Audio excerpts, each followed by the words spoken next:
Hi, everybody. Before watching another great interview, please do us a favor and subscribe. We would really appreciate that. And to our listening audience, please do the same. We need those subscriptions. It really helps us out. Now let's watch that interview. Hi, everybody. Welcome to another edition of Too Opinionated. I'm so excited today. I've got actress Jen Taylor with me. So welcome, Jen. Hi. Thank you. What are we drinking? Oh, we're drinking tea, English breakfast tea. Oh, very nice. Very in my nice. Little Sonoma County Airport cup with Snoopy. Yeah. I love Snoopy. Well, yeah, everybody loves Snoopy. Everybody loves Snoopy, right? Yeah. Yeah, I'm an Earl Grey guy, but English breakfast tea is fairly similar. I love Earl Grey, but I have to drink decaf, and I can't find any good decaf Earl Grey. What's up with that? At least not in my grocery store. Maybe I need to find a different grocery store. No. Yeah, no. Twinings. I love some Earl Grey. Twinings has decaf. Decaf? Okay, I'll look it up. Thank you for the suggestion. There you go. All right, I think we're done. That's pretty much fascinating. Thank you. It was a good afternoon. Bye. No, Jen, thank you so much for doing this. I've been excited to speak with you. We got a lot of stuff to cover, but I always like to start with just, tell me a little bit about what made you want to get into entertainment. How did you go about that? I don't remember that ever being a choice. Wow. So funny. I got a massage and I can see the lines from the massage table on my face. Yeah. So awkward. Okay, I'm just going to point it out. That's a I'm good bring massage. It to your attention. Yeah, right. That's a good massage. Well, I was also wearing a mask, so I think that was part of it. Oh, okay. Anyway, how did I get into it? I don't remember that ever being a choice. I was, as my mom said, a ham from the moment I could speak. Right. And when I was 14 years old, I did this. I sang songs at some summer community presentation, and my friend and I sang songs, and my mother said she had this moment where she thought, oh wow, she's not just a ham, she's actually talented. Oh no, what am I going to do with that? Yeah, that's a good parent moment though. Yeah. So I started doing plays in school, and we have a local theater in the town that I grew up in that had summer classes for kids. And so I started doing theater. That's where I found myself. And it never felt like a choice. I just needed to tell stories. When I was a kid, I was always doing puppets, all sorts of whatever I could tell, however I could tell stories, puppet shows, or I would make, my dad bought a video camera back in the day, and I would make, which was a really big deal because we didn't all have our phones making the videos for us. Right. And I would make all sorts of videos. I have a video somewhere of me dancing and singing to Michael Jackson, like when I was, 8 or 9, something like that. So I don't feel like it was ever a choice. And I got into theater. I studied theater in college. And when I got out of college, I thought, okay, what do I do now? How do you get a job as an actor? I don't even have any idea. And my best friend at the time said, I think you'd be really good at voiceovers. You do all sorts of weird little voices. You should do voiceovers. And that was sort of how I figured out that was even a thing. Yeah. And that's actually just, we've talked to a lot of voice actors on the show. That seems to be a more difficult area of entertainment to get into than regular acting. It's like a more select group. I think things have really shifted at this point. Back in the day, I live in Seattle. And so for me, whatever was going on in town was what I was auditioning for. And it happened to be video games, right? Now it's very different. Now it's, I think, there's a few centers in the world where people are focused on doing it. There's a big industry in Canada, right? Where people are doing a lot of voiceovers for video games. LA is also a big place. So if we're talking about video games, that it's different. It's different now than it was back in the day when I started. Well, there's definitely there's more avenues for all kinds of voiceover. If you're doing animated, if you're doing, cartoons, commercials, whatever it is, a lot more avenues, I think, now than what you used to have when we basically had 3 networks and that was it. Right. Well, and I've had people say to me, I've had, being at a convention or whatever, I've had people come up and say, I'd really like to do voiceovers and I just want to do video games. That has not been my experience, that is a thing. I know that there are people who focus on video games. Yeah. My experience, I audition for whatever comes past my door, right? So and it ranges, it's a really broad range from video games and animation to, as you say, to commercials, to web videos, whatever, So do you have a preference? I mean, do you prefer to be like live not live, but in front of a camera, or do you prefer like behind doing the voice? It's all so different and worthwhile that I don't know, that I like doing it all. That's why I'm here. That's why I keep coming back for more punishment, because it's fun, It's really fun. Have you done audiobooks? I have. I've done quite a few. Oh, yeah, very good. Yeah, those I think are the marathons of voiceovers, right? You got to have stamina. You've got to do a lot of prep. When I do an audiobook, I read the book 2 or 3 times before I do it, and I do a lot of prep work for it. You got to come up with different voices. You've got to, create it's a very different type of. That seems like that would be a ton of prep. If it were me, it would take me a while, because I wouldn't want to be surprised by anything. I mean, you don't want to pick up the book and then try to wing it. That just wouldn't work. Well, and we've all heard those where they have had to do that because for whatever reason, maybe the actor is just working so much that they just don't have time to prep it. They're doing 5 books. That I don't know how that could be possible, but you're doing a couple books in a week and you've just got so much to do and you don't have time to prep. And my dog wants to come say hi. You can come say hi. Bring him in. Girl or boy? This is a little girl. Her name is Peppa. How pretty. Pit bull. She's a sweet love. I know. Hi. You need to make yourself known. Okay. Yeah. She's pretty. You're a good girl. I love you. Okay. Maybe I'll just interview her. She seems like she's got some stuff to talk about. Do you have something to say? Do you have something to say? I love you. Let's get down now. Okay. Sorry about that. Dogs they're so similar to like little kids because they want that attention. And it's like they know when you're busy, that's when they want the attention. Yeah, I'm sure my cat will also walk across the table at some point. Here, so of course, get ready for that. Yeah. Do they get along? Oh yeah, they play. Oh, very nice. Yeah, it's pretty amazing. Yeah, and I have another little dog. I have 2 dogs and a cat. It's my whole. We've got this little corner where you can see the cat pod and the little cat toy, but my entire house is covered in animal toys. So I've tried to find a corner where it's a plant, but yeah, it's chaos in here. Anyway. Well, see, before we got our studio, that we had the same problem. We were just like in a bedroom at the house, and then we're like, we got to have a background. So we came up with this background. I mean, we're now we're in a studio where we could, it would look semi-professional, but I'm like, I really like the background. So yeah, we just kept it. I should get one. Anyway. Yeah, there you go. Sorry about that. Animal interruption.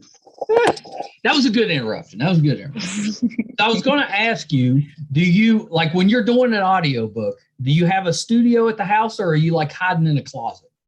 No. I have a studio. Okay, very good. And oftentimes, I'm going into studios for audiobooks. They want you there, in my experience. Anymore though, with Source Connect, if you've got a good microphone and it doesn't, matter it's not too bad most of the time. Yeah. COVID has taught us that. Oh my gosh. I've always said, and I would give it up if it meant we could just go back to normal. But COVID and people being isolated was not terrible for podcasting because everybody was available. You're looking for stuff to do. Yeah. Right. Yeah. So I guess there's that, but I'd give that up. If we could go back to normal, I would I would go back to being a little bit more difficult. I will make that sacrifice. You have sacrificed that. Did you hear that? COVID gods.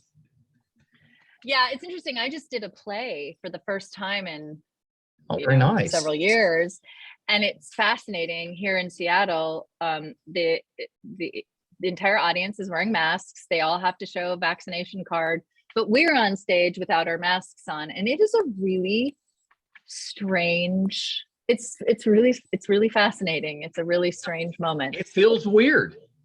Yeah, feels really weird. Do you sing? In the shower. So no musicals, theater, but no. no I mean, I used to do musicals. I don't really do them anymore. I don't. Yeah. I'm more of an actor who can kind of hum a tune, who can kind of sing a song, as opposed to a singer who's acting. Does that make sense? No, it makes perfect sense. That makes perfect sense. Yeah. If you need me to sing in a play, I can sing a song. You wouldn't want me to be in Beauty and the Beast or something like that. Right? There's a difference. If you're singing in a group in a play, not too bad. Well, I mean, I can sing a solo. I can sing a solo. Okay, all right. Well, that's okay.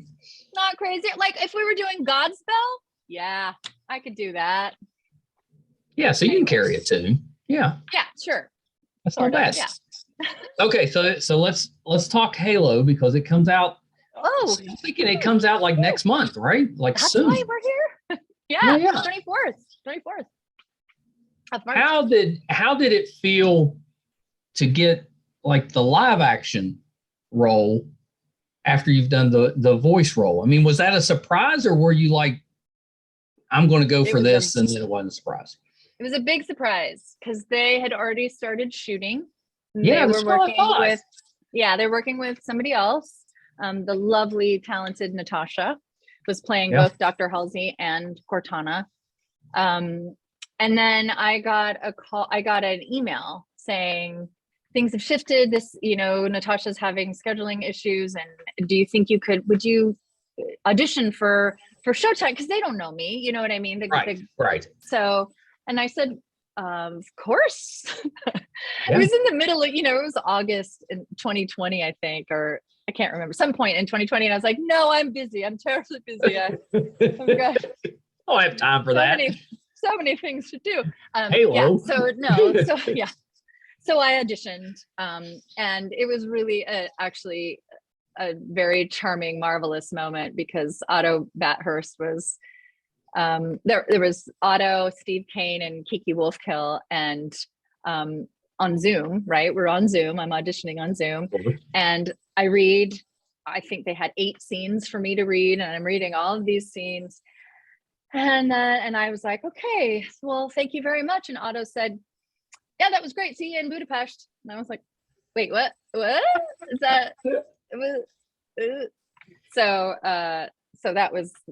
But they already kind of knew at that point. They just wanted to make sure Kiki said they were texting. Kiki said they were texting each other during the audition. So they were communicating with each other while I was auditioning. So yeah, it was a big surprise for me. I didn't expect that to happen, for sure. Anything different preparation wise for that role as compared to when you're voicing on the video game?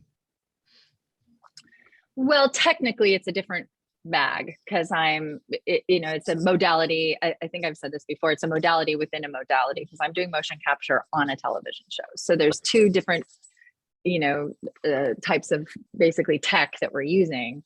So that's different for sure. As far as the prep goes, yeah, I mean, it's a little different because it's a little bit different. And I'm trying to figure out how I can tell you without spoilers. We want spoilers, but we also want to be surprised. Yes. If you could figure that out. Right. The thing is it's the same character, right? There are some differences, there are some twists, but I prep very similarly. And I have a way that I prep for all of my characters as far as the questions that I ask myself, right? So it's similar in that respect. And how does she move? And how does figuring those things out. So So So fans it's of the similar. video game will be pleased with the I portrayal. hope so. I sure hope so. No, I'm sure they will. Sure hope so. I'm sure they will. But you know I how know fans that are. We're very, we want everything. We want it to be perfect. It has to be the perfect vision of whatever we've, come to love. But it also has to give us something new. And that's a very difficult line. Yeah. And I think we're, it's going to be, the thing is it's they're trying to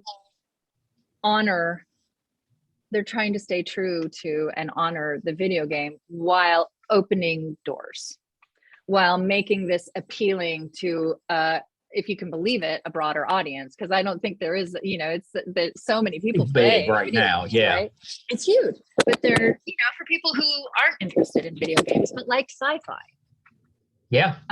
So it's a whole new world. And from what I have seen, which honestly is not very much, I haven't seen an episode yet. So I'm really curious, to see stuff. Are you going to watch them as they come out? Do you watch yourself? The thing is that's beautiful for me is that it doesn't look like me. If that makes sense, I don't have to worry about that, right? I mean, that would help me. Like I couldn't act, truly. But if I did, it would help me if I wasn't watching, myself. Truly.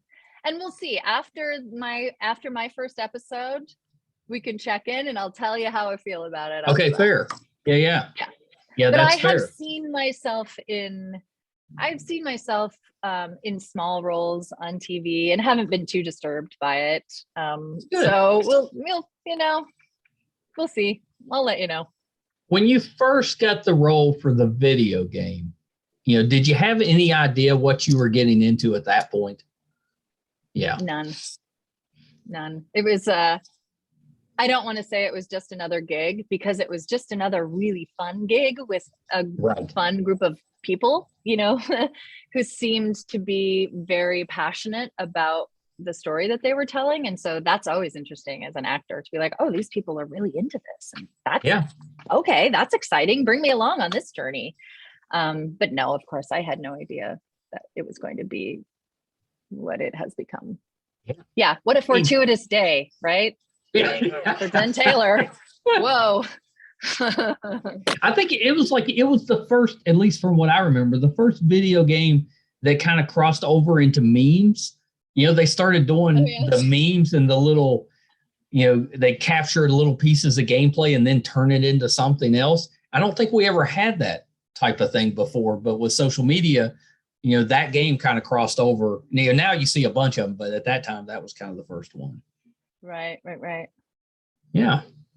Yeah, I think that's really interesting. I'm very excited to see the show. I was telling you off camera that my son is flipping out because he's replaying all the Halo games in preparation for the show. Oh, yeah.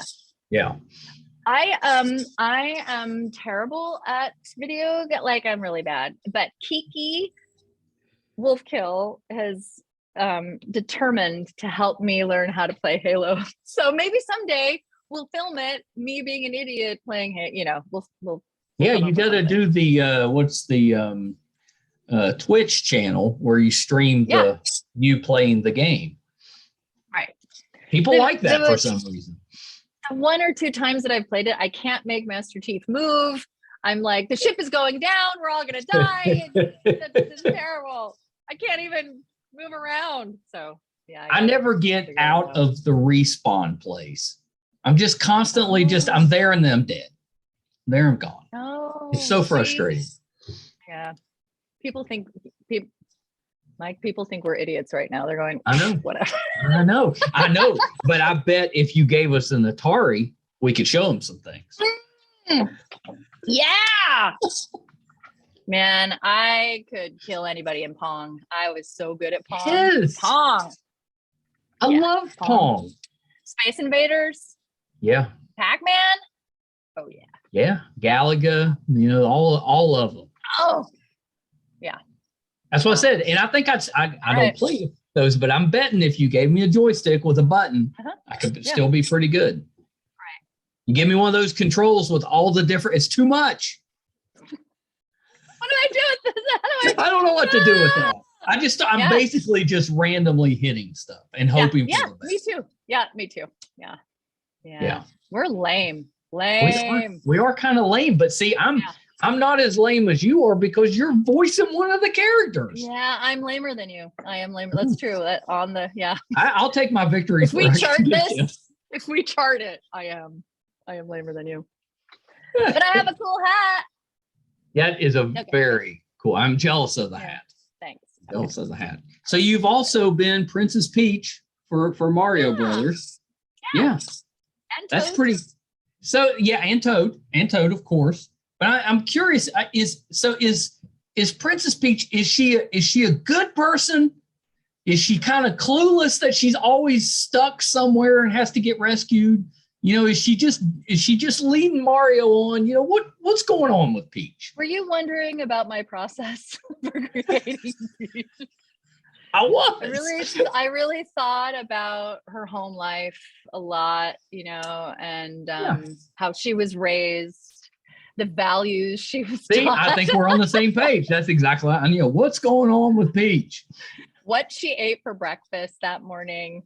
I think that she has some commitment issues, clearly, and she's a little confused about what she really wants in life. But she's game, she's game to play any sport, drive any car, like she's game. And I appreciate that about her.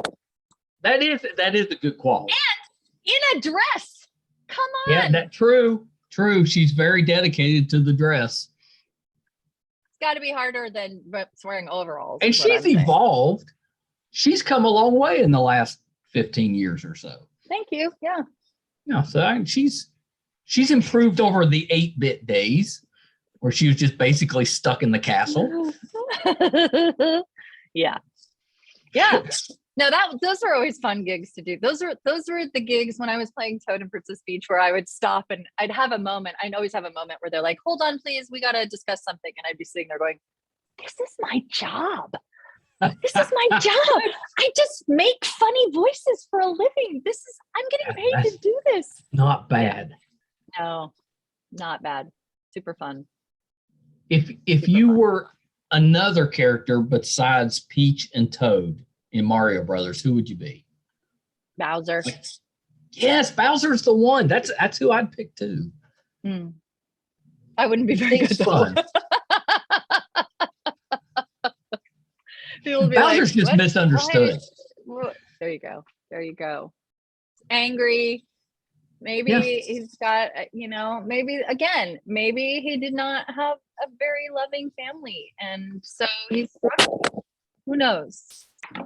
He wants a lot. I want to see a version. Needs. He has a lot of needs. I want to see a version of the game where Princess Peach is just, she's kind of snarky. She kind of picks on Mario and stuff. Just kind of gives him a hard time. Like he gets there and she's like, "Well, what took you so long?" Yes. I've been waiting. Poor guy's been out jumping over mushrooms or whatever he's doing, and she's just sitting there waiting. Yeah, I want her to be very ungrateful. That would be a different game. Like it's like the game ends and it's just Mario walking off with his head down and Peach walking behind him, just berating. I love it. That's the game I want. I love it. I think that would go over well. What if Mario got stuck? He gets in there and something happens. He gets stuck in. She has to save him.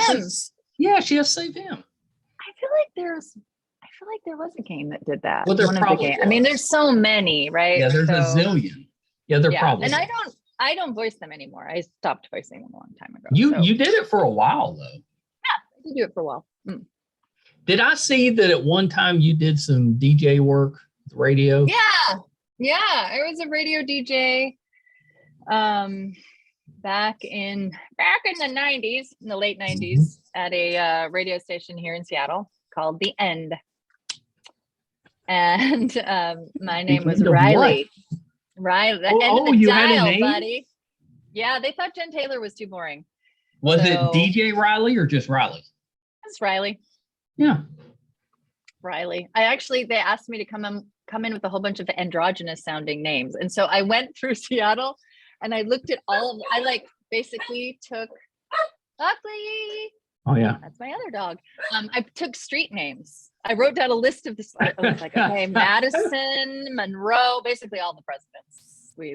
What I offered them. And somewhere Riley came in. I think somebody's dog, a friend's dog was named Riley. And so I brought that one in too. So you took that. There we went. Yep. Yeah. I miss the 80s and 90s radio. It's different now. I felt I played a lot of one-hit wonders. Well, that was basically the 80s and 90s. Yeah. Yeah. And then a lot of Radiohead, which was always wonderful. Oh, yeah. That's pretty good. That's pretty good. I don't know. I miss that. I miss having to call in to request a song so that you could record it on a tape recorder, because you're going way back. Way back. Yeah. That's what I miss. Yeah. No, you don't know pain until you've waited to record some song. You had to request it. You've waited. Mm-hmm. And then some ding dong DJ talks over the beginning or the end of it. They call that ramping up the song. Well, it does. You don't ever want to have dead air. You want to have, so at the beginning of each song, at least back in the day when I did it, they would let you know you've got 8 seconds. You've got 10 seconds before vocals come in, whatever. So that you had to ramp up. And here we've got, whatever. I wonder who came up with that, because they've made a horrible mistake. We need to let somebody know. Somebody needs to know. Is that still happening? Who do we call? Yeah. You don't hear that anymore. When you listen to, of course, a lot of it's streaming now, but you still got DJs technically, but right. although they've brought back like all the old ones from MTV. They're mostly just pushing buttons. Right. Yeah, it's not the same. No. There's no Johnny Fever or Venus Flytrap. There's none of that. Or Steve Downs. Oh.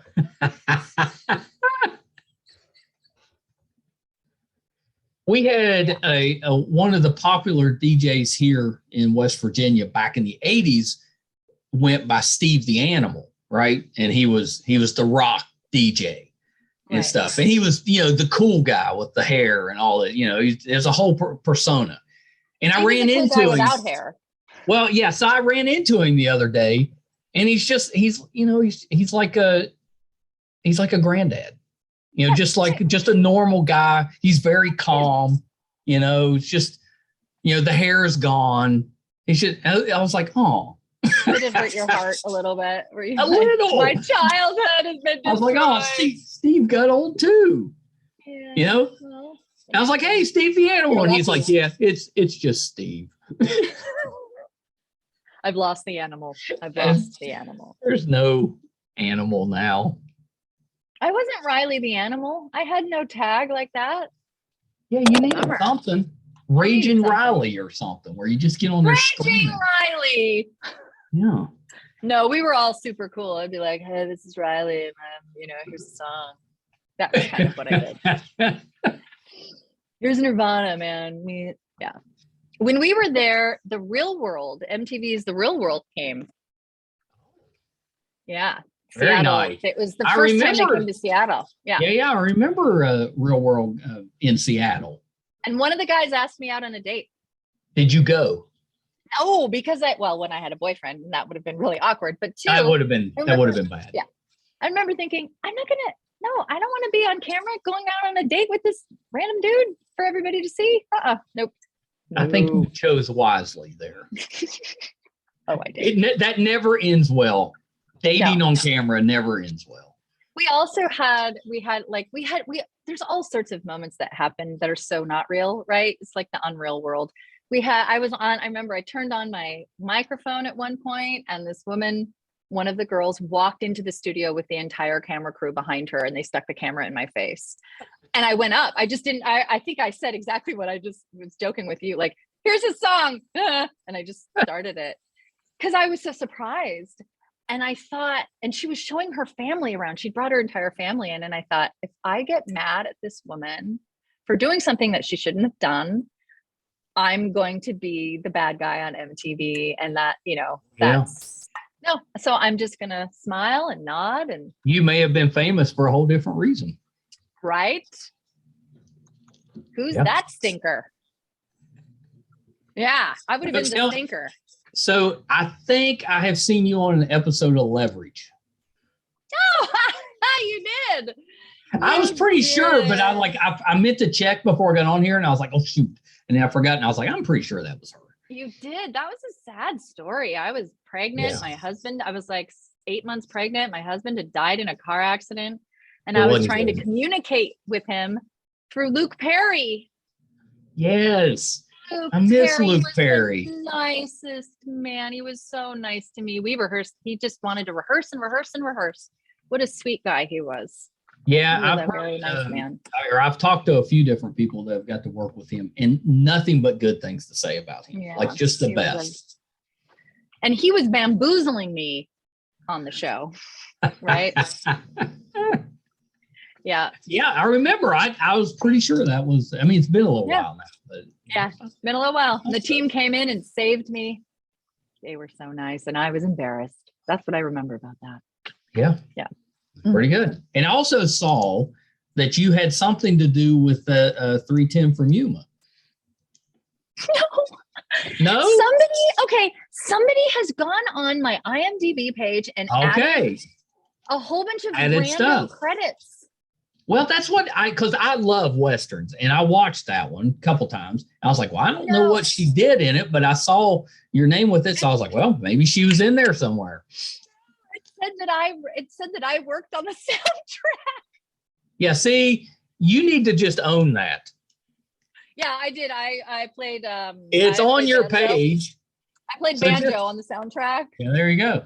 And I have been, it's mostly like woman in elevator, like in a ton of different movies. And I've gone through before and cleaned them all out, but for some reason somebody keeps putting that on there. I'm not sure why they find that entertaining. There is a Jen Taylor out there killing it as the woman on the elevator and not getting any credit.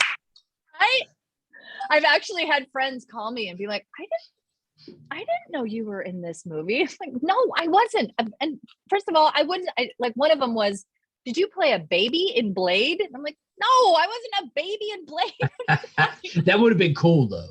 I would have been a very old baby. Well, so that actually makes me feel better because I have no talents, but one of the very few small ones I have is I'm pretty good at spotting people and stuff. And I'm like, I do not remember you being in that movie. I'm like, well, okay. I was in Everything Sucks. Oh, very good. The TV show. I played a teacher, Miss Stock. I had 2 scenes. That was fun. Yeah, that's pretty good. I actually watched that show. Yeah, I'm the teacher who rejects the principal in like the very first episode. Yeah, I remember that now. And then he toilet papers my house. I felt sorry for the principal. Yeah, but I was nice. I wasn't mean. No. It wasn't like you were. Yeah, he didn't come across well. No. Sorry, 1 second. Just go. She expects you over there, and then I'll come over. Sorry. You better get over there. Taking care of household things. Well, you have to. I think he was just misunderstood too. Patch played that role. Nice guy. All right. Well, that you do voice Salem in RWBY, though, right? Yeah. No, none of those credits are right. Yes. Yeah. Salem. That one really turned into something when that first came out as a web series. I thought, well, this is interesting. That's pretty, but it's really turned into, it's got a fan following. Yeah. Yeah, it's pretty good. It's very anime. When I first did that, people thought I was just the announcer. and they had said to me, because in the beginning, you didn't see my character. I can't remember until what season even. Was it the second or third season even? Third? I can't remember. I was going to say second, but it could have been third because it's like on 10 or something now. But she was just sort of the announcer. She just was a sort of a narrator voice. Right. And they had said to me, you will play a character. This is a character. Just wait. And I was like, okay. So people would ask me all of the time about it. And I'd be like, I can't say anything about this yet. Yeah, it's just fun narrating this thing. So I had asked if I could be in Red versus Blue. Oh. Yeah. And Bernie's like, I don't know how we could, how would we get you? I don't know how we could get you in that. So I think he just had it in mind that I had expressed interest. And so he contacted me later and said, are you serious? Would you, like, yeah. Yes, I am. Yes, I am. I wanted to be like some stupid thing in Red versus Blue. Like, they don't have dogs, but I wanted to be a dog. I wanted to be, like George Clooney in the sense they could have had dogs. They could have, but they haven't done that. So I know we gotta wrap up, but I wanted to ask you about you played a version of Wonder Woman in Infinite Crisis, right? Yeah. Yeah. She was like Atomic Wonder Woman. That was it. Like a souped up Wonder Woman. Things had gone awry. I think I carried I haven't done that in so long. I think I carried like or my arm was like I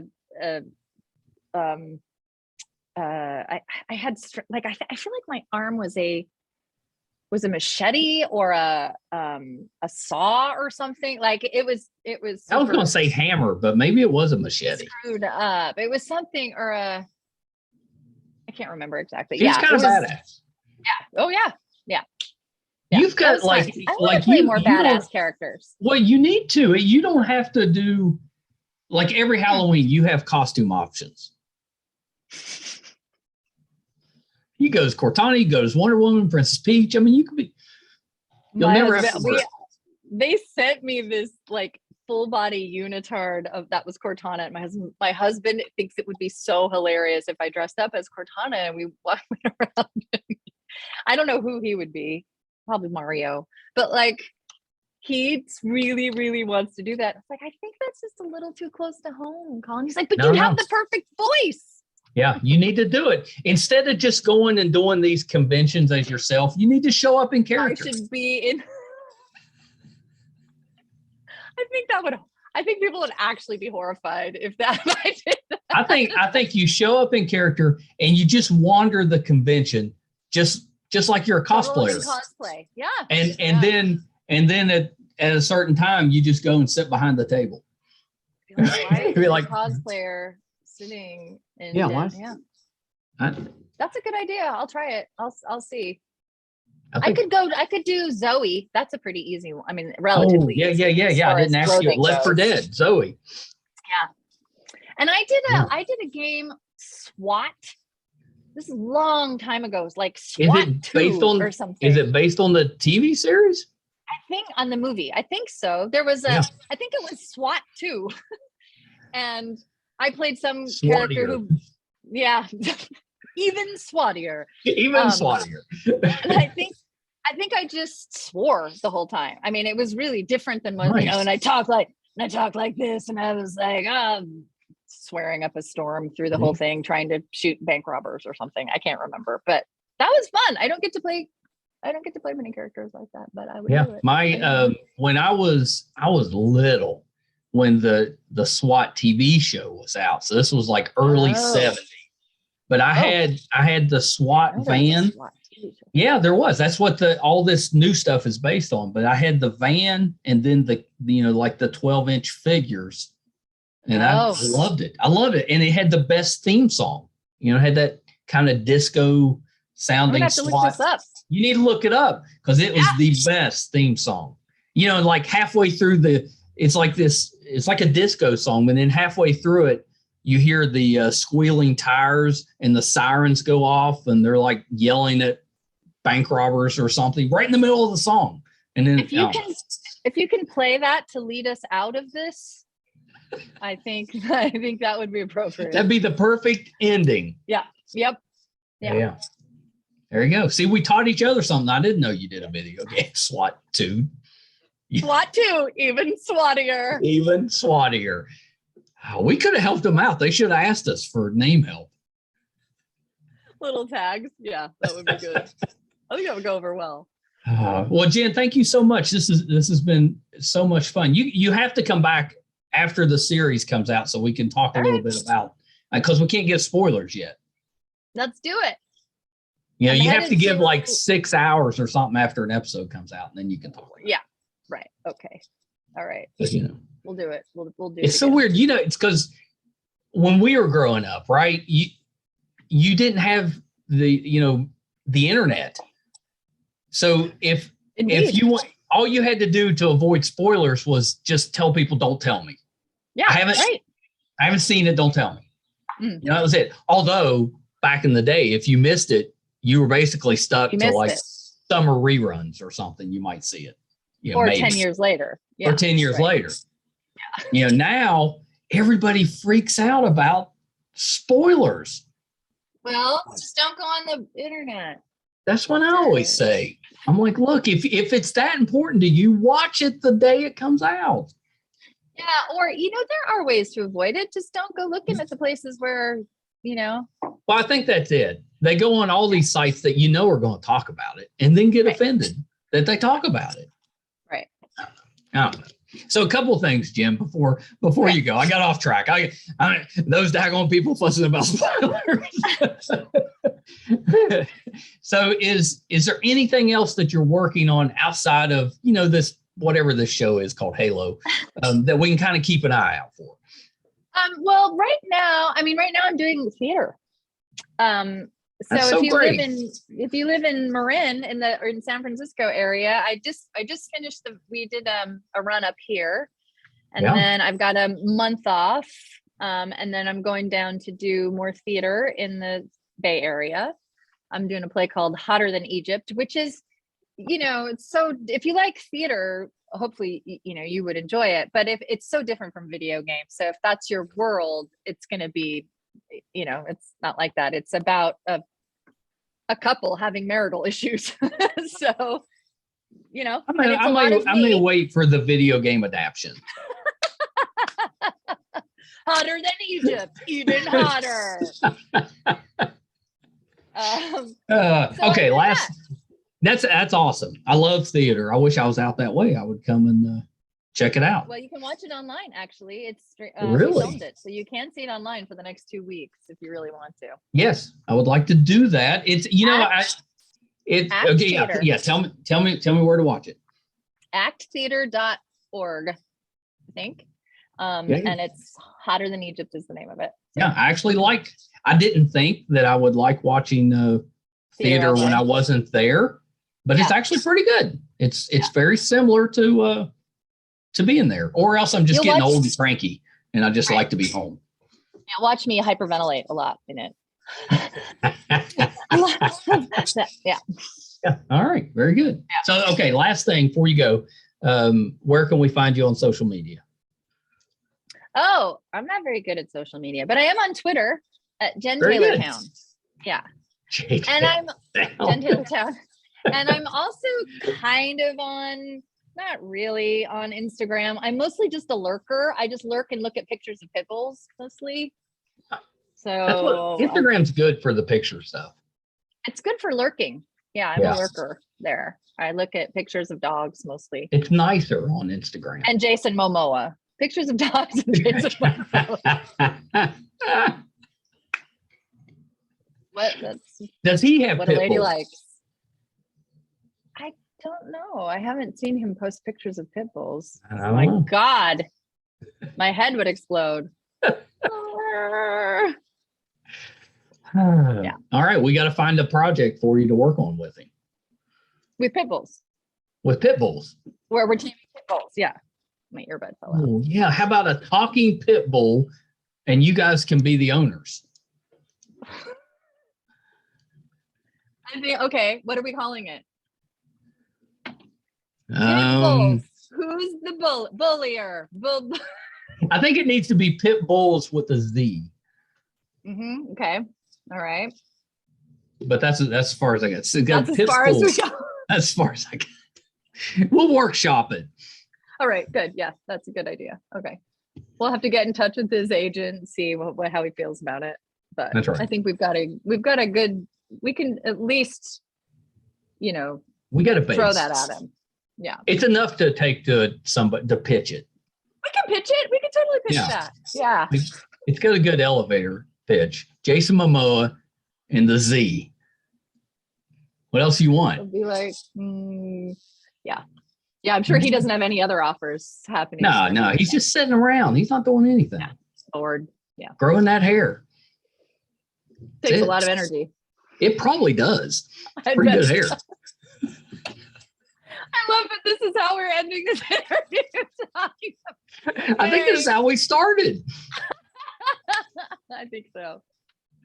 Thank you so much, Jen. This has been terrific. Can't wait to watch the show. Yeah, that's our show of the spring. March 24th, Paramount Plus. Yeah. Paramount Plus. Although I don't know why they couldn't just go with CBS. Why not? I don't. You don't have any say on what they I name. don't have any say about anything. Service. Yeah. I'll call some people. Okay. Yeah. We'll get it straightened out. Thank you, Jen. So nice to meet you. Hopefully I'll get to see you at some point at a convention.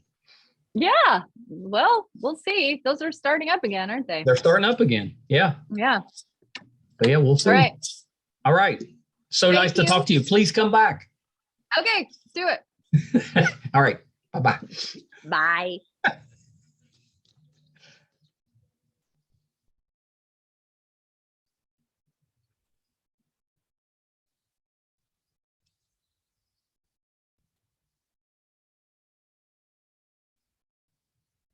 All right. So that was the terrific Jen Taylor. Hope you guys enjoyed that. That was a lot of fun. If you haven't done so yet, we could really use the help on our YouTube channel, MeisterCon Pod.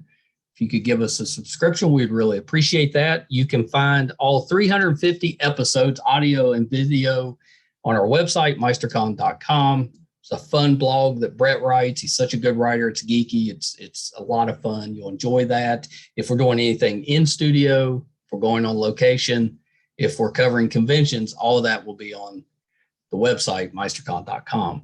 So until next time, thank you guys so much. Bye, everybody.